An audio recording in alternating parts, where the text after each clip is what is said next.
এই যে আপনারা ভেনামি চিংড়ি দেখতে পাচ্ছেন, যেটা এতদিন ইন্ডিয়ায় চাষ হতো। একটা চিংড়ি দেখেন 1.5 মাসের মতো বয়স। দেখেন, দাঁড়া মালবো, ধরিস না, আগে ধরিস নেই। দেখ একটা চিংড়ি, এটা প্রচুর ঘনত্ব। আমরা কিন্তু খাবার না দিয়ে একটা জায়গায় খেয়েও দিছি আর কি, কিন্তু এই দেখ পুকুরটা দেখা, এই যে প্রচুর ঘনত্বে এগুলো চাষ হয়। সে কালারটা দেখা মাছের, এই যে অধিক ঘনত্বে চাষ হয় মাছগুলা প্রচুর পরিমাণে। এগুলো কিন্তু আরও অনেক বড় হবে, এই যে 30, 40, 45 গ্রাম পর্যন্ত ওজন হয়। এই যে ইন্ডিয়ান ভেনামি চিংড়ি,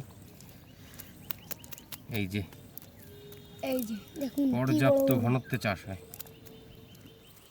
এই যে কালারটা যেমন সুন্দর, এখানে দেখা কালারটা যেমন সুন্দর, ঘনত্বেও প্রচুর চাষ হয়। এই যে এবার ফেলে দিয়ে এক একটা করে। খেয়াওড়া হরিল না, কিন্তু ভালো ফিঙ্গে উঠি। কেউ তো আরো গোল হয়ে পড়লি ভালো হতো। ওর দেখাই যে এগুলো প্রচুর ঘনত্বে চাষ হয়। খাবো না দাঁড়া, ওই যে তোরা সব নিচে ফেল, আমি দেখবেন কি করতে। এটা গলদা চিংড়ি